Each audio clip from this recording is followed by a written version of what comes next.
Hi guys, so today we're going to learn about addition and subtraction. So first, addition is learning how to add. Adding is when you start with an original amount and add additional units to it. As an example, if you have 6 apples and your best friend has 6 apples, how many apples do you have together? So count it out. There's a picture for you to see. All right, have you come up with the answer? The answer is 12 apples. Good job.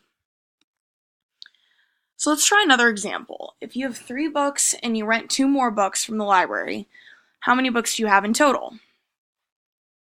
So I provided you guys with another picture if you guys need to count it out. And the total is 5 books. Alright, so that was addition, and now we're going to follow it up with subtraction. And subtraction is when you take away a unit from the original amount. So it's the opposite of adding.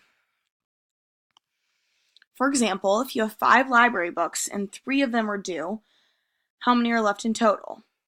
You have 5 and you're going to give 3 of them back. How many are you left with?